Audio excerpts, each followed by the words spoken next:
The house that slept. There are places on the map that no longer exist, forgotten by time, erased from memory. Yet their names linger in whispers, names heavy with dread. And among them, there is one place the locals never speak of except in hushed tones. They call it the house that slept. There are houses that time itself seems to have abandoned. In a quiet town on the edge of the countryside, there stood one such house, an old Victorian structure, long since boarded up, its windows clouded with dust, its garden strangled by weeds. The locals called it the house that slept. No one remembered who had built it, or why it had been abandoned. Children dared each other to touch its rusted gate, and old folks lowered their voices whenever its name was spoken. They whispered stories, that no one who had lived there had ever left, that they had all fallen into a sleep from which they never awoke.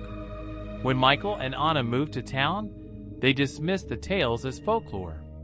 The house was cheap, and Anna was drawn to its faded beauty. "It just needs love," she said, running her hand along the cracked wooden banister. Michael, uneasy but eager to please, agreed. For a while, life was peaceful. Anna decorated, painted, and smiled more than she had in years. But at night, strange things began to happen. Doors closed on their own. The floorboards creaked with slow, deliberate steps. And sometimes, when Michael woke in the dead of night, he found Anna sitting upright, eyes half closed, whispering to someone who wasn't there. He would shake her gently. "Anna, wake up!" She would blink, confused, then smile faintly. "I was just dreaming." But each morning, she looked more exhausted, her skin pale, her eyes heavy-lidded as though the dreams had drained her instead of resting her.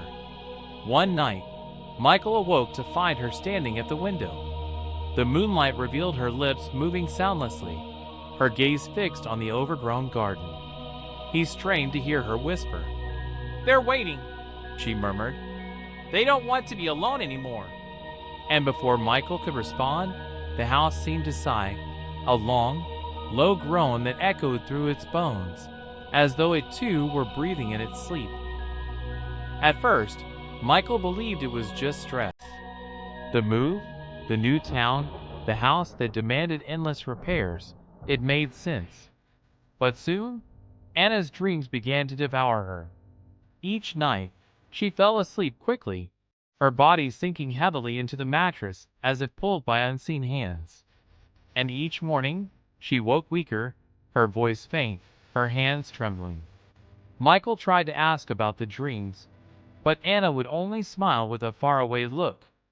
"It's not a nightmare," she whispered one morning, tracing invisible shapes on the bedsheet. "It's comforting. They're kind. They just want me to stay a little longer." "Who?" Michael asked. She didn't answer. That night, Michael was shaken awake by a sound. At first, he thought Anna was crying, but when he turned, he saw her sitting at the edge of the bed, her face turned toward the darkness of the hallway. Her lips moved rapidly, carrying on a hushed, one-sided conversation. "Anna?" Michael called softly. She didn't respond. Her eyes were half closed, her voice strangely tender. I'll take care of you. No one can hurt you anymore. Sleep." Michael's chest tightened. He reached for her, but before he could touch her, the floorboards groaned. From the shadows at the end of the hallway came the faint, unmistakable sound of children laughing. He froze.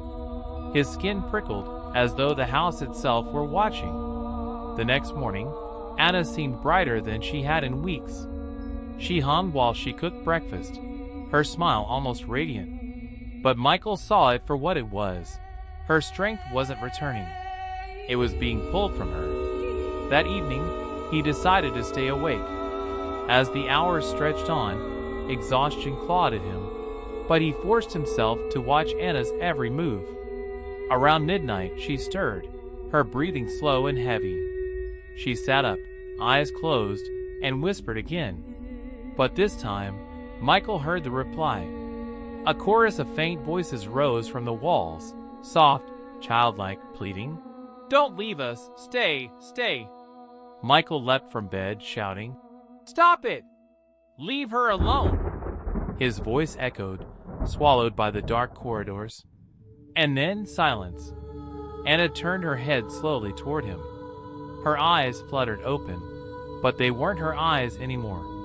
They were glassy, distant, reflecting the pale moonlight that filtered through the window. "You don't understand," she murmured, her smile too wide, too serene. "They're family now. They need me." Michael's blood ran cold. He stared at her, at the house around them, and felt it. A pulse, slow and steady, thrumming beneath the floor. The house was alive, and it was feeding. For the first time, Michael realized if he didn't act soon, he wouldn't just lose Anna. He'd lose himself. As the nights passed, Michael could no longer deny it. Anna was slipping away. She slept longer, deeper, and each morning she looked more like a shadow than a living woman. Her eyes were sunken, her skin pale, yet there was a strange serenity in her expression, as though she had found peace in a world Michael could not reach. During the day, she often sat motionless in the living room, her gaze fixed on empty space. Sometimes she would murmur softly, smiling faintly. When Michael asked who she was speaking to, her answer was always the same.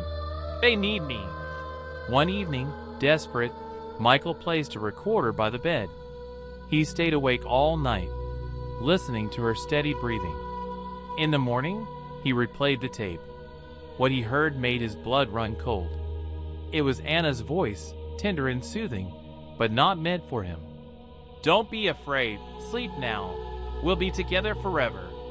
Then came the sound of children laughing, the scrape of a wooden chair across the floor, tiny footsteps padding across the room. Michael dropped the recorder in horror.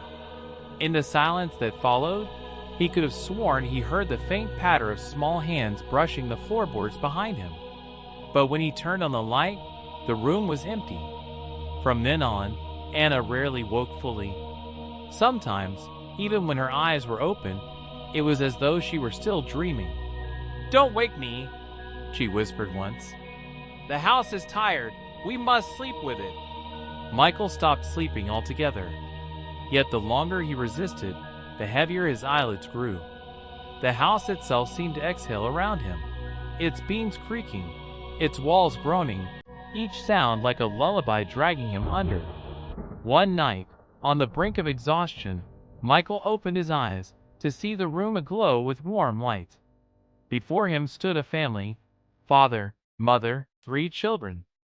They smiled at him with open arms. Anna was among them, her face radiant, her voice gentle. "Come, love, sleep with us." Michael blinked, and the light vanished. He was alone again, with Anna lying motionless, her lips curved in a dreamy smile. In that moment, Michael understood. The house was not just holding Anna. It was waiting for him too. The storm raged that night, rain lashing against the windows as thunder rolled across the sky. Michael sat in the darkened living room, a half-empty bottle by his side, his eyes fixed on Anna.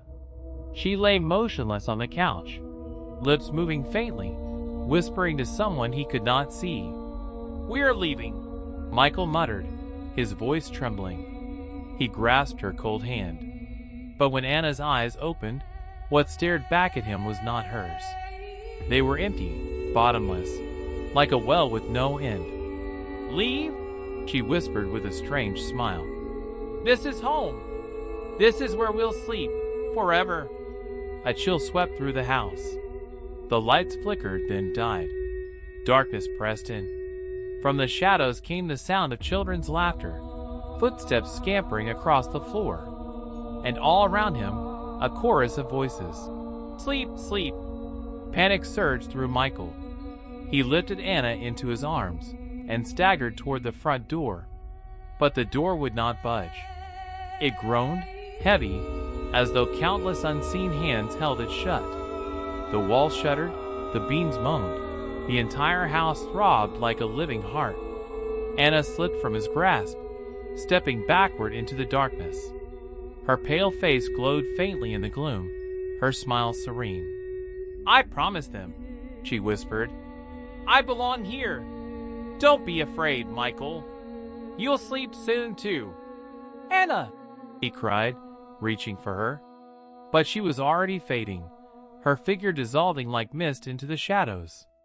Something cold touched his hand, small fingers pulling, tugging. More hands followed, dozens of them, clutching at his arms, dragging him down. He screamed, but the darkness swallowed his voice. In his final glimpse, he saw Anna standing among a family of dim, spectral figures, her eyes soft, her smile welcoming. Then the light died, and everything was silence. By morning, the house was empty. No trace of Michael or Anna remained. Only faint scratches marked the floorboards, shaped like the footprints of children. And to this day, the locals say that on stormy nights, if you stand before that house and listen closely, you will hear a lullaby drifting from within. Sleep now and never wake again.